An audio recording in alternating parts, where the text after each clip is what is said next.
नमस्कार मित्रों। आजकल एक प्रॉब्लम बहुत देखी गई है, शायद आपने भी ये देखी होगी। भाई मैं तो यूथफुल एज में हूँ, तो मैंने तो देखी है, सुनी है, महसूस खुद पर्सनली भी की है।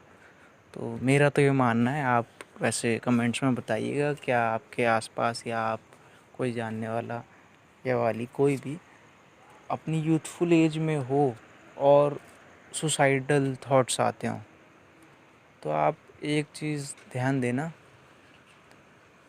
कि ऐसा इस वजह से भी होता है क्योंकि 99% लोग, आई थिंक सो, मतलब मोस्ट ऑफ द लोग, मैं एक एग्जैक्ट फिगर नहीं दे रहा कि इतने परसेंट लोग, मोस्ट ऑफ द लोग ब्रह्मचर्य का पालन आज नहीं कर रहे हैं अपनी यूथफुल एज में, अपनी जवानी में, जिसकी वजह से उनके पास एनर्जी की कमी होती है। और जैसा कि लिखा भी हुआ है भाई, ब्रह्मचर्य परम बलम। तो भाई जो परम बल है, वो परम शक्ति जो है, जो परम आयु है, जो सबसे बढ़िया आयु है, बिल्कुल उस आयु में वो है ही नहीं। तो एनर्जी की कमी होगी तो दिक्कत तो होगी। आप बिज़नेस आपने कोई खोल दिया और आपके पास पैसा ही नहीं है, तो भाई वो बिज़नेस में तो आपको दिक्कत, फ्रस्ट्रेशन होती रहेगी। आप कैसे शांत रहोगे, आप कैसे उस बिज़नेस को आगे बढ़ाओगे। तो वही बात है कि आप अपनी यूथफुल एज में वो आपका माइंड बहुत अच्छे से सोचता है, आप बड़े बड़े काम करना चाहते हो, क्योंकि भाई एनर्जी कम होती है तो उससे आपकी इंस्पिरेशन कम हो सकती है, एस्पिरेशंस तो कम नहीं हो सकती ना। तो वही है कि अब आप सोचते तो बहुत कुछ हो, ये करना है वो करना है, आप 5 दिन करते भी हो, उसके बाद एक दिन मास्टरबेट कर देते हो और सारी एनर्जी चली जाती है।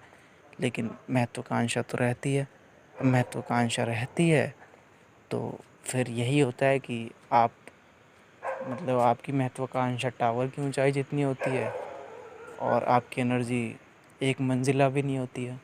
तो बस वो जो गैप है, उस गैप को फ्रस्ट्रेशन कहते हैं। जब उस गैप को टाइम टू टाइम वो गैप और बढ़ता जाता है, क्योंकि आपकी एस्पिरेशन, तो ये एज ही ऐसी है।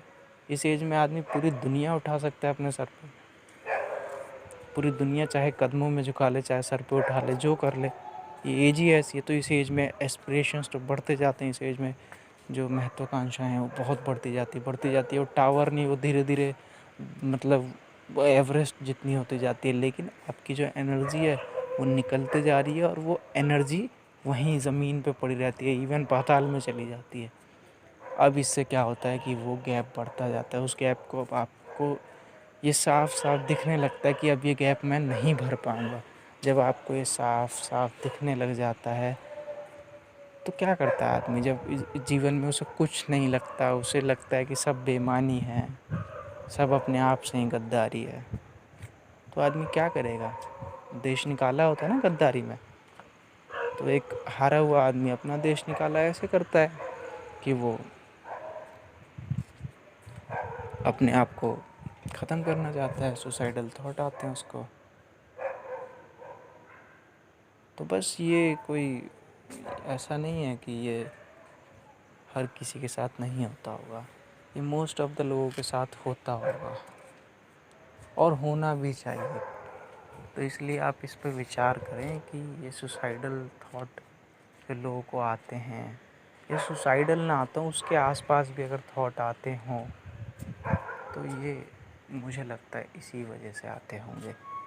कृपया इस पर ध्यान दें और कमेंट्स में बताएं क्या मैं जो कह रहा हूँ वो आपके लिए भी है या नहीं है। मेरे आसपास के बहुत सारे दोस्तों के लिए, जो मित्र हैं मेरे, और मेरे लिए तो ये, मेरे लिए तो था, उनके लिए है। आप बताइए आपके लिए है कि नहीं, आपको क्या लगता है इसका क्या सॉल्यूशन है।